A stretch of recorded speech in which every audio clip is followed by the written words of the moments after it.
Vedant's Wellness Center, where food become your medicine. Call 905-944-664. Okay, ఇప్పుడు ఎలానో ఉగాది వస్తుంది కొత్త. ఈ ఇయర్ రాశి ఫలాలు ఎలా ఉండబోతున్నాయి ఏంటి చెప్తారు? ఈ సంవత్సరము వచ్చేటువంటి సంవత్సరం పేరు యాక్చువల్గా మనకు యుగాది అనేది రూపాంతరంగా మారి ఉగాది అయింది. యాక్చువల్గా యుగాది అది ఉగాదిగా మారింది. ఈ సంవత్సరము పేరు శ్రీ విశ్వ వసునామ సంవత్సరము. ఈ సంవత్సరానికి అధిపతి రవి అంటే సూర్యుడు. సో ఈ సంవత్సరము ఎలా ఉండబోతుంది ఓవరాల్ సంవత్సరము అంటే, రవి అంటే రాజు, రాజకీయాలు, పబ్లిసిటీ, ఈ మూడు రవి కమాండ్ చేస్తాడు. అంటే ఈ సంవత్సరము బాగా బాగా బాగా ఎఫెక్ట్ అయ్యేటువంటి వాళ్ళలో రాజకీయ నాయకులు నెంబర్ 1 పొజిషన్లో ఉన్నారు. దేశాలు ఉన్నాయి, అంటే దేశాల మధ్యన, రాష్ట్రాల మధ్యన యుద్ధ వాతావరణము, రాజుల మధ్యన వైరము, రాజులకు ప్రాణగండము, రాజులకు కారాగార వాసము, ప్రకృతి వైపరీత్యాలు, మరీ ముఖ్యంగా అగ్ని ప్రమాదాలు, విమాన ప్రమాదాలు, పడవ ప్రమాదాలు, రైలు ప్రమాదాలు, సో అనుకోని ప్రదేశాలలో అగ్ని ప్రమాదాలు, అలాగే సునామీ హెచ్చరికలు, అలాగే నగరాల్లో విపరీతమైన వర్షపాతము, అండ్ మరీ ముఖ్యంగా ఈ సంవత్సరం విడాకుల సంఖ్య చాలా ఎక్కువ. అలాగే వీటిలో పాజిటివ్ తీసుకుంటే ఆడవారికి విపరీతమైన రాజయోగము, అంటే ప్రాముఖ్యత అనేది ఈ సంవత్సరం ఆడవారికి పెరుగుతుంది. అలాగే 25 సంవత్సరాల నుండి 35 సంవత్సరాల యువతలో ఎక్కువగా కార్డియాక్ అరెస్ట్లు అంటే చనిపోవడము, అలాగే కన్ను లేదా చర్మానికి హార్ట్, లివరు సంబంధించినటువంటి ఏదైనా ఒక వైరస్ బాధించే అవకాశము. సో ఇవన్నీ కూడా ఈ సంవత్సరం ఉన్నాయి. దీనికి కారణం షష్టగ్రహ కూటమి అని మీనరాశిలో ఏర్పడుతోంది. సో షష్టగ్రహ కూటమి 2019 డిసెంబర్లో ఏర్పడ్డప్పుడు మనకు కరోనా వచ్చింది. అలాగే ఈ సంవత్సరము మార్చ్ 30వ తేదీ 2025 సంవత్సరంలో మనకు మళ్ళీ షష్టగ్రహ కూటమి మీనరాశిలో ఏర్పడుతోంది. సో దీనివల్ల సుమారు మేషరాశి, సింహరాశి, తులారాశి, ధనుస్సు రాశి, మీనరాశి వాళ్ళు చాలా చాలా సమస్యల బారిన పడేటువంటి అవకాశాలు ఉన్నాయి. ఇది ఓవరాల్ సంవత్సర ఫలితము. ఇక మేషాది మీనరాశిలో ద్వాదశ రాశులు కనుక తీసుకున్నట్టయితే, మేషరాశి గురించి తీసుకుంటే, మేషరాశికి ఎవరైతే 1995 నుండి 2003 మధ్యన జన్మించి ఉన్నారో వాళ్ళందరికీ ఈ సంవత్సరము రెండవసారి ఏలినాటి శని ప్రారంభమవుతూ ఉంది. సో రెండవసారి ఏలినాటి శని అనేది చాలా డేంజరు. సో న్యాయపరమైన చిక్కులు, ఆర్థికపరమైన చిక్కులు, సమాజంలో చెడ్డ పేరు, అనారోగ్య సమస్యలు, అలాగే ఆర్థిక అస్తవ్యస్తము, అంటే సరి అయినటువంటి నిర్ణయాలు తీసుకోకుండా ల్యాండ్ కొన్నా, ప్లాట్లు కొన్నా, ఫ్లాట్లు కొన్నా, ఇండ్లు కొన్నా లిటిగేషన్ అయ్యే అవకాశము, పెట్టుబడిలో విపరీతమైన ధన నష్టము, అలాగే తల్లిదండ్రులలో ఒకరికి ప్రాణగండాలు. సో ఇవన్నీ, అలాగే వీసాలు రిజెక్ట్ అవ్వడము, H1B వీసాలు క్యాన్సిల్ అవ్వడము, ఇండియాకు రావడం వేరే దేశం నుండి, ఉద్యోగాలు కోల్పోవడము, అలాగే ఆర్థిక నష్టము, ఇవన్నీ కూడా కనిపిస్తూ ఉన్నాయి ఈ సంవత్సరం మేషరాశి వారికి. మరి ఏం చేయాలా అంటే, నలుపు రంగు దుస్తులకు దూరంగా ఉండాలి. తిరునల్లార్ శనీశ్వర ఆలయంలో ప్రత్యేకమైన శని పూజ నిర్వహించుకోవడం ద్వారా సమస్యల నుండి బయటపడేటువంటి అవకాశాలు 100కి 100% ఉన్నాయి. నెక్స్ట్ వృషభ రాశి. ఈ సంవత్సరం 100కి 100% అనుకూలంగా ఉన్నటువంటి రాశి వృషభ రాశి. పట్టిందల్లా బంగారంగా ఉంటుంది, ఏది చేసినా సక్సెస్ కనిపిస్తుంది. గత 5 సంవత్సరాల నుండి పడుతున్నటువంటి కష్టాలన్నీ తొలగిపోతాయి. సో ఆర్థికంగా విపరీతంగా ఉంటుంది. వ్యాపారంలో రూపాయికి 10 రూపాయల లాభం వస్తుంది. ఉద్యోగస్తులకు ట్రాన్స్ఫర్స్ ఉంటాయి, ప్రమోషన్లు ఉంటాయి. ప్రభుత్వ ఉద్యోగస్తులకు మ్యూచువల్ కింద భార్యాభర్తలు ఒకే ప్రదేశానికి వచ్చేటువంటి అవకాశాలు కనిపిస్తూ ఉన్నాయి. విద్యార్థులకు ఉత్తీర్ణత శాతం ఉంటుంది. అలాగే కోరుకున్నటువంటి యూనివర్సిటీలో ప్లేస్మెంట్స్ దొరుకుతాయి. అలాగే విదేశీ వీసాలు అప్రూవ్ అవుతాయి. రైతులకు 2 పంటలు అనుకూలంగా ఉంటాయి. కళాకారులకు మంచి కార్యక్రమాలు వస్తాయి. విదేశాల్లో కార్యక్రమాలు నిర్వహిస్తారు కళాకారులు. సో ఏ రకంగా తీసుకున్నా వృషభ రాశి వారికి అనుకూలమైన ఫలితాలు ఉన్నాయి, ఎటువంటి రెమెడీస్ అవసరం లేదు. నెక్స్ట్ మిథున రాశి. సో వ్యయ గురువు నుండి జన్మ గురువులోకి మారుతున్నటువంటి గురువు వల్ల విపరీత రాజయోగం అనేటువంటిది మిథున రాశి వారికి గోచరిస్తూ ఉంది. సో మిథున రాశి వారికి ఈ సంవత్సరం పట్టిందల్లా బంగారంగా ఉంటుంది. ఇంతకుముందు చెప్పినట్టుగా ఈ రాశికి కూడా 100కు 100% అనుకూలంగా ఉంది. మరీ ముఖ్యంగా రాజకీయ నాయకులకు అన్ఎక్స్పెక్టెడ్ పాజిటివ్ థింగ్స్ జరగడం ఈ సంవత్సరం గమనించాల్సినటువంటి విషయం. అవివాహితులకు వివాహయోగ సూచనలు, సంతానం లేని వారికి సంతాన యోగము, ఉద్యోగం లేని వారికి ఉద్యోగము, ట్రాన్స్ఫర్స్ కోరుకునే వారికి ట్రాన్స్ఫర్స్, అలాగే అన్ని రంగాల్లో పనిచేసేటువంటి వారికి ప్రభుత్వ ప్రైవేటు ఉద్యోగాల్లో ఉండేవారికి పాజిటివ్ థింగ్స్, ప్రమోషన్లు, ట్రాన్స్ఫర్స్, వ్యాపారస్తులకు అనుకూలతలు ఇవన్నీ కూడా కనిపిస్తూ ఉన్నాయి. స్త్రీలకు మరీ ముఖ్యంగా అనుకూలంగా ఉండబోతూ ఉంది. సో మిథున రాశి వారికి ఎటువంటి సమస్యలు ఈ సంవత్సరం లేవు. సో నెక్స్ట్ వచ్చే రాశి కర్కాటక రాశి. సో కర్కాటక రాశి వారికి సంబంధించి 100కు 90% అనుకూలమైనటువంటి ఫలితాలు ఉన్నాయి. 10% సమస్య ఏమిటి అంటే మే 9, 2025 నాడు గురువు వ్యయంలోకి వస్తూ ఉన్నాడు. మిథున రాశి ప్రవేశం అనేటువంటిది గురువు వ్యయంలోకి వస్తూ ఉన్నాడు. అది ఒక సమస్య కనిపిస్తూ ఉంది. సో 90% చాలా అనుకూలంగా ఉండబోతూ ఉంది. అష్టమ శని వెళ్ళిపోతుంది. 9వ ఇంట్లోకి శని భాగ్యస్థానంలోకి వస్తున్నాడు.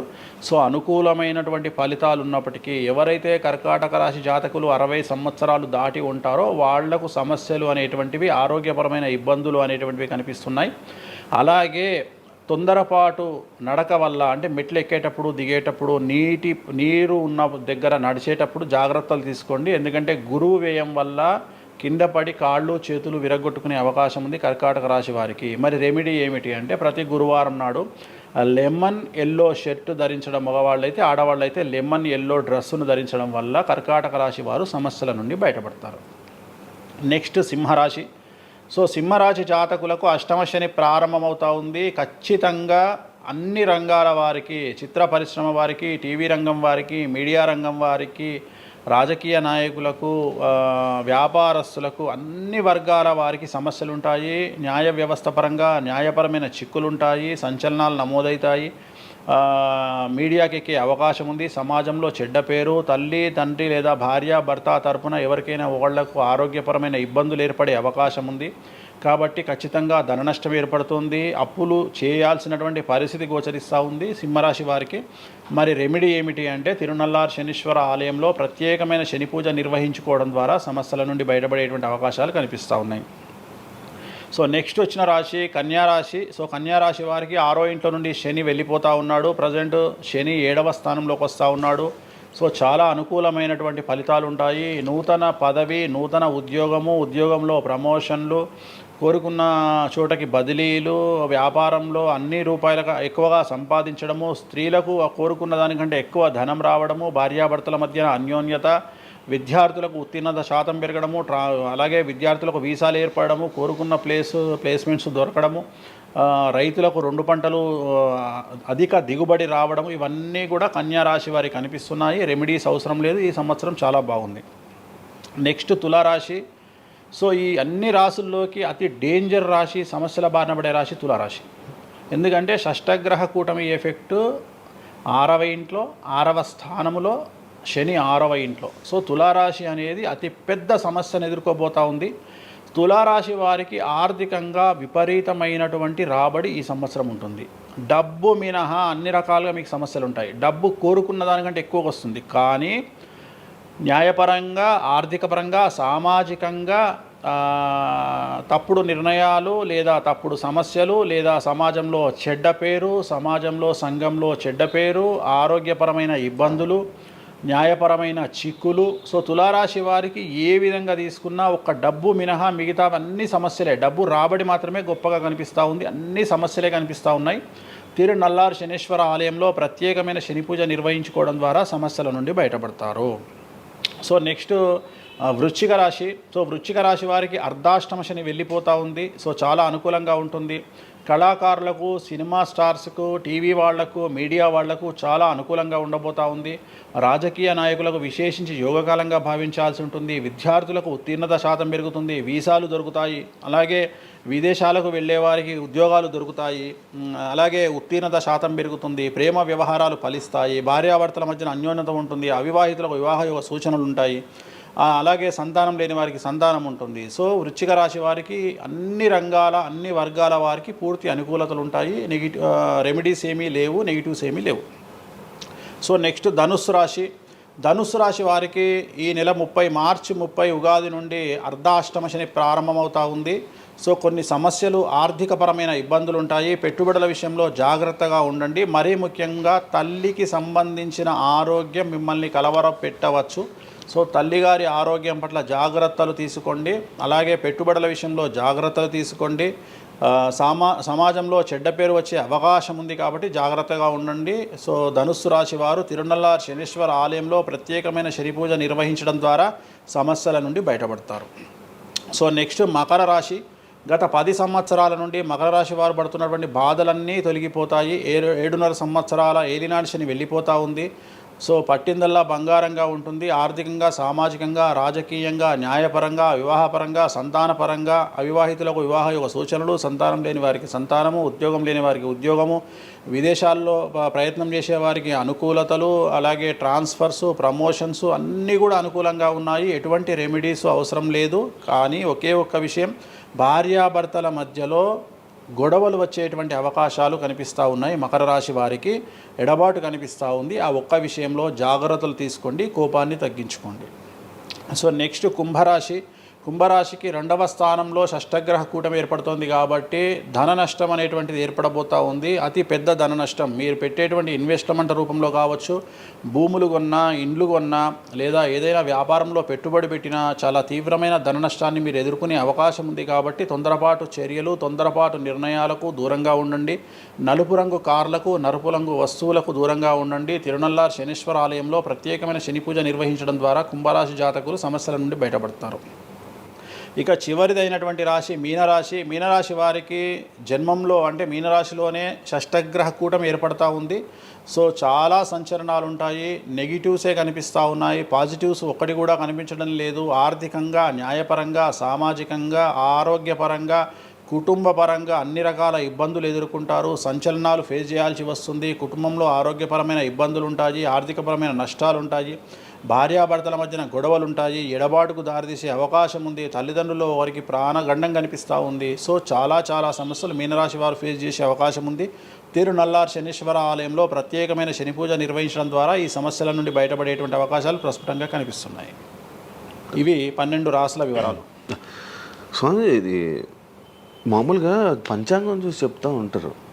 మీరు ఏం చూడకుండా ఇవన్నీ ఎప్పుడు నోటికి వస్తాయి కదా, ఇంకెందుకు? ఎవరెవరు ఎక్కడున్నారో తెలుసు కదా. అచ్చా. శని కుంభంలో ఉన్నాడు, మీనంలోకి వస్తున్నాడు ఈ నెల 30. ప్రజెంట్ వృషభంలో గురువు ఉన్నాడు, మే 9కి మిథునంలోకి వస్తున్నాడు. Practice makes perfect. రోజు ఒక్క జాతకం రాయడానికి, రోజు 100 జాతకాలు రాయడానికి చాలా తేడా ఉంటుంది కదా. చూసి ఉన్నాం కదా. పెద్ద అవసరం లేదు. టైం లేకుండా జాతకం చెప్పేవాడిని ఇండియాలో నేను ఒక్కడే. పుట్టిన టైం లేకుండా జాతకాన్ని చెప్పేవాడిని నేను ఒక్కడే. నాకు టైంతో పని లేదు. డేట్ ఆఫ్ బర్త్ ఇస్తే చాలు. నాకు చెప్తారా? డేట్ ఆఫ్ బర్త్ ఇస్తే చాలు. టైం వితౌట్ టైం నేను చెప్పేస్తాను జాతకం. ఇప్పుడు ఒకసారి చెప్పనా? నాది ఇప్పుడు చెప్పనా? ప్రాక్టికల్ ఎందుకు అన్ని సంచలనాలు చెప్తా కదా నేను. మళ్ళీ కెమెరా రికార్డ్ అయితే ఓకే, వద్దులే. నాకు నార్మల్ చెప్పేది అలవాటు లేదు కదా. నా దగ్గరికి రావాలంటే ప్రిపేర్ అయ్యి రావాలి. అంటే నేను సొల్లుపురానని చెప్పా. 40 ఏళ్ళకి ఇల్లు కొంటావు, 50 ఏళ్ళకి నరుకుతావు, కొరుకుతావు, ఇవి కాదు. వచ్చే 6 నెలలు జైలుకు పోతావు. నీకు విషయం ఎవరిదైనా. సో ఈ టైంలో డివోర్స్ అవుతుంది, ఈ టైంలో యాక్సిడెంట్ అవుతుంది. అంటే చెడును తెలుసుకోవడం వల్ల చెడు నుండి బయటపడడం ముఖ్యంగా. నేను చెప్పినా చెప్పకుండా నువ్వు కారు కొంటావు. నువ్వు కారు కొనడం అనేది it is very normal, right? నువ్వు ఇల్లు కొనడం అనేది నార్మల్. నా దృష్టిలో చెడు చెప్పడం వల్ల చెడు నుండి తప్పించుకోగలిగితే చాలు అనేది. నేను నీ మంచిని ఎవడు ఆపలేడు, చెడు ఆపొచ్చు. ఇప్పుడు నువ్వు బెంజ్ కారు కొనుక్కుంటా అంటే, నువ్వు ఒక BMW కొనుక్కుంటా అంటే నేను ఆపను. కానీ BMW 140 పోతే ఆపుతా. నేనేమంటా, భగవంతుడు నీకు BMW ఇచ్చింది భగవంతుడు. కానీ 180లో పోయే కక్కుర్తి నీకుంటే నేనెవడు కాపాడలేడు. హైదరాబాద్ రోడ్లకు 120 లాస్ట్. 140 పైన బండి షేక్ అవుతుంది ఈ రోడ్లకు. సో 120 కంటే ఎక్కువ పోకు అని చెప్తా. కానీ దేవుడిని అయితే నీకు BMW ఇవ్వద్దు అని నేను చెప్పలేను కదా. సో నీకు BMW దేవుడు ఇస్తాడు. సో నువ్వు స్వయంకృత అపరాధం చేసుకోకుండా కాపాడాల్సిన బాధ్యత నాది. బాబు ఫ్యాటీ లివర్ ఉంది, మందు తాకు. బాబు రంగ్స్ దొబ్బినాయి, సిగరెట్లు ఆపేసాయి. బాబు ఇగో పనికి మాలిన కసినోనో పేకాటనో ఆడకు, ఉన్న ఆస్తంతా సర్వనాశనం అయిపోతుంది. సో ఇవి చెప్పడం నా ధర్మం. అంతేగాని నువ్వు కారు కొంటావు, నువ్వు తోపు అవుతావు, తురుము అవుతావు, నువ్వు ఎట్లాగవుతావు? కాదు ఈ లివర్ మీరు ఎలా చెప్తారు లివర్ పోయింది ఇవన్నీ జాతకంలో రవి నీచంలో ఉంటే లివర్ పోతుంది, శని రవి కలిసి ఉంటే లివర్ పోతుంది, లివర్ క్యాన్సర్ వల్ల చనిపోతారు. శుక్రుడు రాహు కలిసి ఉంటే ప్రోస్టేట్ క్యాన్సర్ వల్ల చనిపోతారు. చంద్రుడు నీచంలో ఉంటే ఆడవాళ్ళకు బ్రెస్ట్ క్యాన్సర్ వస్తుంది. డాక్టర్లు చెప్తారు కదా. Medical astrology. ఇప్పుడు 100 మంది నాకు హైదరాబాద్లో ఫేమస్ డాక్టర్లు అందరూ నా క్లయింట్లు, నాకు ఫ్రెండ్స్. జ్యుడిషియరీ మీద నాకు అవగాహన ఉంది. శుక్రుడు రాహు కలిసి ఉంటే జైలుకు పోతావు. వాళ్ళు ఏం పోతే మీరు చెప్తుంటారా డాక్టర్లు? డాక్టర్లు ఇప్పుడు నువ్వు డాక్టరు, నువ్వు నాకు ఏం అడుగుతావు అంటే నీ క్లయింట్ డేట్ ఆఫ్ బర్త్ నాకు ఇచ్చి నువ్వు నన్ను అడుగుతావు ఈయనకి ఏ క్యాన్సర్ వచ్చే అవకాశం ఉంది అంటే నేను ఒక 3 ఆప్షన్లు చెప్తా. 3 ఆప్షన్లు చెప్పినాక నీ క్లారిటీ వస్తుంది. నేను చెప్తా ఈయనకు ప్రోస్టేట్ క్యాన్సర్ వస్తుంది అని చెప్తా. ఎస్ ప్రోస్టేట్ క్యాన్సరే స్టేజ్ 2లో ఉన్నాడు అని చెప్తావు. ఆయన చెప్తాడు. చెప్పినాక ఈయన ఎన్ని రోజులు బతుకుతాడు డాక్టర్ స్వామి గారు అని అడుగుతాడు. అడిగితే నేను ఆయన డేట్ ఆఫ్ బర్త్ని బేస్ చేసుకొని ఇక ఇన్ని రోజులు బతుకుతాడు అని చెప్తా. సో ట్రీట్మెంట్ వల్ల ఈయనకి ఏమైనా బెనిఫిట్ అయ్యే అవకాశం ఉందా అని అడుగుతాడు. అంటే అవుతుంది అని చెప్తా. ఎన్ని రోజులు బతుకుతాడు, ఇన్ని రోజులు బతుకుతాడు ట్రీట్మెంట్ చేస్తే. సో మేమిద్దరం కమ్యూనికేట్ చేసుకుంటాం. అంటే డాక్టర్కు నా మీద ఉండే నమ్మకం వల్ల నడుస్తుంది అది. అట్లనే జ్యుడిషియరీ విషయం ఉంది. జ్యుడిషియరీలో ఇప్పుడు ఉదాహరణ ఈడీ కేసు ఉంది, ఎవరి మీద జైలుకు పోయిండు. సో ఈడీ కేసులో బెయిల్ దొరకడం చాలా కష్టం. సో నేను బెయిల్ రావడానికి పూజలు చేస్తాను. దానికి కారాగార దోష నివారణ పూజ అని ఉంటుంది. సో ఆ పూజ చేయడం ద్వారా వాళ్ళకి తొందరగా బెయిల్ వస్తుంది. సో దీని మీద అవగాహన ఉండాలంటే జ్యుడిషియరీ మీద అవగాహన ఉండాలి. సో అందుకని నాకున్న సర్కిల్లో నేను ప్రతి విషయాన్ని మాట్లాడతా. నాకు ఏం అలవాటు, రైతుతో మాట్లాడతా. రైతు సబ్జెక్టు జుడిషియరీ జడ్జి కనిపిస్తే జడ్జితో జుడిషియరీ సబ్జెక్టు మాట్లాడతా. ఏసీపీ కనిపిస్తే ఆయనతో లీగల్ సబ్జెక్టులు మాట్లాడతా. డాక్టర్ కనిపిస్తే గైనకాలజిస్ట్తో గైనకాలజీ మాట్లాడతా. ఇప్పుడు ఉదాహరణ నువ్వు ఇంత మాట్లాడుతున్నావు, నీకు అమ్మాయిల గురించి అవగాహన లేదు, అమ్మాయిల నెలసరి మీద నీకు అవగాహన లేదు. నాకు పూర్తి అవగాహన ఉంది. నా తల్లి, చెల్లి, అత్త, బిడ్డ అందరికీ సంబంధించి 4 రోజులు ఎందుకు టెన్షన్లో ఉంటారో నాకు తెలుసు. నెలసరిలో వాళ్ళని డిస్టర్బ్ నేను చెయ్యను. నా పెళ్ళం నా మీద అరిచినా మూసుకొని కూర్చుంటా, అంతేగాని విడాకులు ఇస్తాను బెదిరియా. అట్లనే డ్యాన్స్ చేసే అమ్మాయికి ఎన్ని కష్టాలు ఉంటాయి. ఒక హీరోయిన్ గురించి చాలా మాట్లాడుకుంటాం. డేట్లో ఉండే హీరోయిన్ డ్యాన్స్ చేయాలంటే ఎంత కష్టం, తనకు కంఫర్టబుల్ జోన్లో ఉండదు ఫిజికల్గా. సో అట్లాంటి అమ్మాయిల గురించి, వాళ్ళ కష్టాల గురించి నాకు తెలుసు. అలాగే పీసీఓడి, పీసీఓఎస్ అంటే ఏందో నాకు తెలుసు. సో హార్మోన్ ఇన్బ్యాలెన్స్ ఎందుకు వస్తుందో నాకు తెలుసు. వాళ్ళకు గడ్డాలు మీసాలు ఎందుకు వస్తాయో నాకు తెలుసు. వాళ్ళకు థైరాయిడ్ ప్రాబ్లమ్స్ ఎందుకు వస్తాయో నాకు తెలుసు. ఏ జాతకంలో ఏ గ్రహం ఎక్కడ ఉంటే ఎలా ఉంటుందో నాకు తెలుసు. అల్లు అర్జున్ లాంటి తోపు తురుము జైలుకి ఎందుకు పోయిండో నాకు తెలుసు. రేవంత్ రెడ్డి సీఎం ఎందుకు అయ్యిండో నాకు తెలుసు. రైట్, మీకు సూపర్ స్టారే కనిపిస్తున్న హీరో తెలుసు, కానీ సినిమాలు లేక సూసైడ్ చేసుకోవడానికి సిద్ధంగా ఉన్న హీరో నాకు కనిపిస్తాడు. అర్థమైందా? మీకు సూపర్ స్టార్ హీరోయిన్ కనిపిస్తుంది, కానీ ప్రేమ పేరుతో ఉన్న సొమ్మంతా తీసుకుపోయి మగవాడికి పెట్టి అడుగు తింటున్న హీరోయిన్ నాకు కనిపిస్తుంది. సో నాకు నెత్తిలో గ్రహాలు కనిపిస్తాయి తప్ప మనుషులు కనిపించరు. శివ అనే వ్యక్తి నాకు కనిపించడు. శివ నెత్తిలో ఉండే 9 గ్రహాలే కనిపిస్తాయి నాకు. జస్ట్ శివ అనేది ఒక పేరు నాకు, బట్ నా 9 గ్రహాలే కనిపిస్తుంటాయి. ఆడుతుంటాయి, డ్యాన్స్ ఆడుతున్నది నాకు కనిపిస్తుంటాయి. నెక్స్ట్ ఇట్లా జరుగుతుంది శివకు నెక్స్ట్ 1 ఇయర్లో. అది నాకున్న ప్రాబ్లం. కనిపిస్తాయా? నాకు అదే కదా, నా దరిద్రం అదే కదా, నాకున్న ప్రాబ్లం అదే కదా. సో నాకు నీ జాతకం ఏందో నాకు కనిపిస్తుంటుంది తర్వాత. అందువల్లనే అట్లా ఆపుకోలేక నోటి దురద వల్ల తొందరపాటు చెప్పే ఇట్లాకి వచ్చిన. అందుకనే ఆపుకుంటున్న వాటిని. అది ఇప్పుడు నా చూసి అన్నీ చెప్పేస్తారు, మొత్తం కనిపిస్తున్నాయి.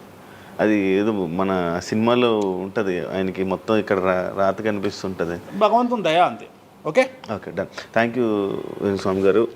టైం లేక మనం తక్కువ తప్పకుండా మళ్ళీ త్వరలో ఒక 4-5 నెలల్లో మళ్ళీ మంచిగా చేద్దాం, మళ్ళీ కలిసి మళ్ళీ మాట్లాడదాం. Thank you so much interview ఇచ్చిన. మరొకసారి ప్రేక్షకులకు శ్రీ విశ్వావసునామ సంవత్సర ఉగాది శుభాకాంక్షలు. ఈ సంవత్సరం అంతా శ్రీ వెంకటేశ్వర స్వామి వారి అనుగ్రహంతో మీకు అన్ని శుభాలే జరగాలని కోరుకుంటూ ఓం నమో Venkateshayya. Thank you so much. చూసారు కదా ఇంటర్వ్యూ. ఇంకో గెస్ట్తో మళ్ళీ మీ ముందుకు వస్తాం. అంతవరకు సీ బాయ్.